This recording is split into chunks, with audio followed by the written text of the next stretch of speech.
Hello everybody, my name is Cotangent Theta, and this is a guide on how to get from bronze to gold in Overwatch. Now, I recently picked up Overwatch as my very first FPS, placed in bronze, and then ranked up and am now sitting comfortably in gold and continuing to climb, and I think that you can make it there too. All of the tips that I'm about to share with you are things that I learned on my journey from bronze to gold, so let's jump into it. This is one of the most important aspects of learning Overwatch, choosing which heroes to focus on. Now, just for getting into silver, learning a single hero to the best of my ability was sufficient for me. Of course, a lot of players are able to get a lot higher with just one hero, but I don't really recommend it because you'll annoy a lot of people and also get banned. We don't want you in Overwatch. Instead, I recommend learning one hero from at least two of the following categories, but no more than one from each category. Reliable hit scan DPS, Soldier 76, McCree. Flankers, Tracer, Genji, and Reaper. Burst DPS, Pharah and Junkrat. Anchor tanks, Reinhardt, Orisa, Winston. Off tanks, Mei, Roadhog, D.Va, Zarya. Main healer, Mercy, Ana. Off healer, Zenyatta, Lucio. Now, if you really love Widowmaker or Symmetra, then by all means include them in your hero pool. Main them even. I'm not going to tell you not to learn or play any particular hero, but when it comes to making a strong team composition or switching off of your hero when you're being countered, it's very important to have a hero to fall back on that fits into one of the standard roles that your team is going to understand and be able to play around. Again, I'm not saying don't play other heroes, but if somebody picks your hero of choice or it's just not working out for some reason, it's important to have something safe to fall back on. Now, there are two things to discuss here. First, why should you only choose at most one from each category? And second, how many should you choose to learn overall? Well, in my opinion, in lower ranks, the roles played by the heroes within each category are so similar as to be virtually indistinguishable from each other. Yes, there are many significant differences between, say, Soldier 76 and McCree, but at lower ranks they have largely the same role that's expected of them. Put out reliable mid-range hit-scan DPS, shoot Pharah out of the sky whenever she pops up, and wait for Mercy to pop her ultimate before shooting her out of the sky with yours. I guess Reaper is probably the most different from the category I put him in because he can also have this role of shredding and countering tanks. But at lower levels you can also just play him like a flanker. A lot of players just aren't that aware, and they won't hear that teleportation cue, especially since it got quieter recently. In any event, it's very unlikely that the extra flexibility you'll get from learning multiple heroes within the same category is going to be worth the extra focus and effort you need to put in and take away from the other heroes that you know. So this leads right on to the next point. How many of these heroes should you learn? This is a trade-off between improving more on fewer heroes or improving less on more heroes. You'll be more likely to fill a critical role for your team if you have one hero from each of these categories, but you won't be able to play those heroes as well as if you focused on just a few of them. When you decide to learn a new hero, make sure the benefit you get from that hero is worth that trade-off. I personally succeeded in getting to gold just using Soldier 76 and Zenyatta, so you can definitely get up there without pissing people off by being a one-trick, just using two heroes. The ideas of map knowledge and positioning go hand in hand. When you're setting up your position on defense, you need to know all the routes the enemy is going to take to reach the point. You need to know where the health packs are so that you can disengage and go for a health pack. You need to know how to get around the map yourself to get up to good vantage points. And of course, when you're on attack, you need to know all the routes to the point, all the health packs so you can back off, disengage, and take a health pack. How to get around the map, interesting flank routes that you can take to surprise the enemy. If you find yourself looking at a spot of high ground and think, how do I get up there?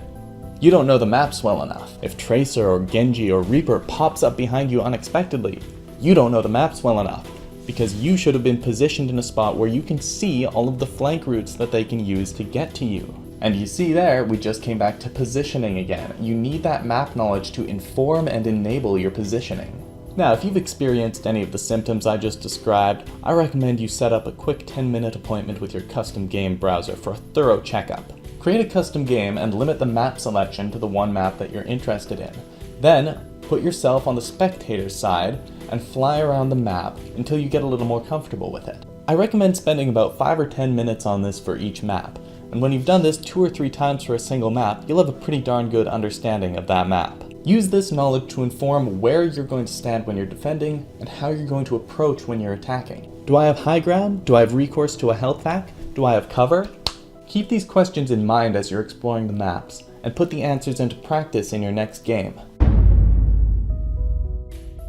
Another 2 concepts that go hand in hand, aim and movement, are the bread and butter of first-person shooters. These 2 concepts go together because aiming is the act of putting your crosshair on a target, and movement also happens to move your crosshair relative to the target, and hopefully also you relative to your opponent's crosshair.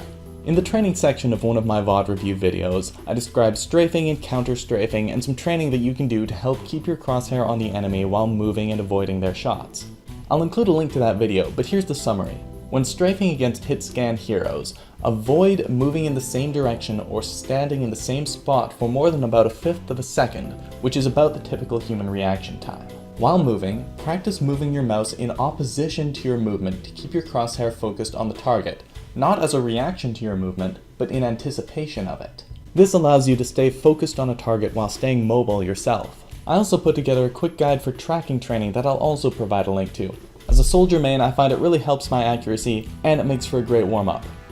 Now, if you main a flick-heavy hero like McCree or Widowmaker, I don't really have anything specific for you, but if you search for a guide on flicking, you should be able to find something fairly easily, since they're actually quite prevalent compared to tracking guides. Now, game sense is a bit of a funny word, and often very poorly defined. For the purposes of getting to gold though, there are 2 important elements of game sense that I want to touch on. Actually, scratch that, there are 3 elements of game sense I want to talk about, because no discussion of game sense at lower ranks is complete without telling people to stop trickling in and group up with your team. Thank you. The only time you should be contesting the point when you're at a disadvantage is when you are literally about to lose, or if you're just trying to stall out for extra percentage on a control point map. And in the case of the control point map, you should think very hard about whether that extra percentage is worth the extra time it's going to take you to group up after you die. Okay, now that that's out of the way, the 2 things I actually wanted to talk about are matchups and ultimate usage. Now, matchups are probably the simplest to explain. Often, especially in lower ranks, you'll find yourself with the opportunity to take a 1v1. Now in theory, only a very few 1v1s should ever occur unless one player is trapped and forced into the 1v1. If both players willingly enter the 1v1, it either means that the matchup is even and both players are confident that they can win it, or it means that one of them made a mistake. There is a very good chance that you are taking more 1v1s than you should because you don't know your matchups properly. Now, it's very difficult to learn all of the matchups for your hero, but there is a great way to learn some of the most common and important ones, those against enemy DPS. It's called Deathmatch. Now, you don't always get true 1v1s in Deathmatch, but you actually do get them frequently enough that it's a pretty reasonable way to practice them. You'll learn to wait for Genji's double jump before landing that clutch sleep dart or helix rocket. You'll learn to take advantage of Doomfist's cooldowns. You'll learn to stay the hell away from Junkrat and Reaper in close quarters. In short, you'll get a good sense of which DPS matchups are good or bad and what it's going to actually take for you to win those matchups. And this is true regardless of which hero you play. You can go into Deathmatch as a Reinhardt or an Ana and practice fighting enemy soldiers and Genjis and Junkrats, lots and lots of Junkrats. Just don't expect to get a lot of experience against non-DPS heroes. The second very important topic I want to talk about regarding game sense is ultimate usage. There are 2 components to this: your team's ultimates and the enemy team's ultimates. Right off the bat, the most important thing you need to understand is what the purpose of your ultimate is. Is it an offensive ultimate that you can use to swing a fight in your favor? Or is it a defensive ultimate that's best used to counter enemy ultimates? Can your ultimate be comboed with other ultimates? With other regular abilities? As an example, Riptire is a very aggressive ultimate. Basically, you hide in a corner, you let your team hold the 5v6, or you wait for them to engage and sort of time your Riptire with their engagement, and then hopefully you get a kill, ideally you get multiple kills, and then your team just steamrolls the other team and you win the fight, hopefully. Now, a Lucio ultimate, on the other hand, which is a very defensive ultimate, can be used to shut down this ultimate by dropping the beat before the tire goes off. Some ultimates, like Valkyrie, can be used offensively or defensively. A Valkyrie can be used as a great defense against a grab or a shatter that doesn't have any ultimate follow-up, or it can be used for a push with team-wide damage boost and a free extra life for your team. Tactical Visor can be used to eliminate multiple squishy targets as a fight begins, or it can be used as a counter to Valkyrie. Now, if you have a primarily defensive ultimate, do not waste it. Although you can, and in desperate situations should, use them to make a push happen, it's far more likely that you're going to get more value out of it by waiting to counter an enemy ultimate. I've personally lost several games as Zenyatta because I blew my ultimate before it was needed. Don't do that. Now, for extra credit, you can try to stay aware of what ultimates the enemy team is likely to have available. Now, this is absolutely essential for high-level play, but for lower-level play, up to gold, I've actually gotten away with only keeping track of particular ultimates. Those whose ults I can counter directly, and those who counter my ult directly. As Soldier, this means that I keep track of whether the enemy Mercy has used ult, since my Tactical Visor counters her. I also keep track of the enemy Lucio and the enemy Zenyatta. As Zenyatta, I think about offensive ultimates that I can out-heal, like Dragon Strike or Tactical Visor, as well as combo ultimates like Grab and Earth Shatter.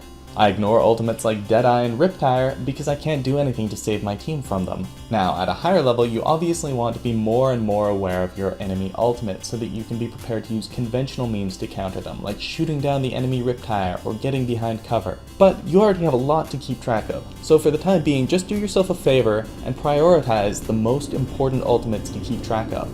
I'm actually planning on putting out a guide pretty soon on how you can improve your aim sense, so make sure you subscribe if you don't want to miss that. Now this is where we bring everything together. I've already given you tips and advice on how to reach gold in 4 different categories, but how do you know what exactly you need to work on? That is where gameplay reviews come in. Record your competitive matches and have a good hard look at yourself. When you die or when you lose the objective, try to avoid the urge to blame your team or blame some bullshit mechanics. There's almost always something you could have done to prevent that loss or to prevent your own death. Remember, competitive matches are between 6 people on each side of approximately equal skill level, so one person playing exceptionally well and making very good decisions can actually swing the whole match, even though it doesn't always seem that way. You can take a look at some of the gameplay reviews I've posted to understand my thought process when I'm doing my reviews, but the basic tip I'll give you is this. When you figure out the answer to why did I die, or why did we lose the point, try to actually go back even further and think if there's a better point when you could have flipped it around. For example, you might think, I lost the duel with the enemy soldier because of my poor aim and movement. And that might well be true, but you forget that 10 seconds earlier you jumped off of your great position in the high ground just because someone with low health went out of your line of sight, and you jumped down and chased after them instead of telling your team who was right there to go after them. If you had just called out the low health enemy in their location, you could have kept your high ground position and easily dealt with that soldier. Or maybe your team was already 2 heroes down in the fight and you should have already disengaged together and waited to group up with the rest of your team. Now, there won't always be this one step further back that you can go, but by always asking this question, you'll develop a better, more proactive way of thinking about and playing the game. Now, of course, as a player you're not perfect, and as a reviewer of your own gameplay, you won't be perfect either, and of course, neither am I. A couple of kindly gentlemen offered me some reviews of my reviews recently. Meta reviews. Kemp strongly emphasized looking at smaller, more critical decision-making moments in my gameplay and also focusing on why I was in a particular situation rather than how I can make the best of a bad situation once I've gotten myself into it. JJ reviewed some of my gameplay and went into great depth about positioning and engagement tactics. So I'll be thinking about my reviews a little differently and focusing on slightly different things going forward. Of course, my existing approach is what got me from bronze to gold, and frankly, it doesn't take that much insight to look at your gameplay and pick out really obvious mistakes. But when you're ranking up further and further into higher and higher ranks, it really helps to have someone who is higher ranked than you take a look at that footage and point out things that you might not have even realized were important. Thank you so much for watching, everybody. My name is Cotangent Theta, and this has been my Bronze to Gold guide. If you enjoyed this video, hit that like button. If you're new here, hit that subscribe button. You won't want to miss my Game Sense guide, which is coming up next. Everybody, I hope you have a great day, and remember, if something's worth doing, it's worth doing badly.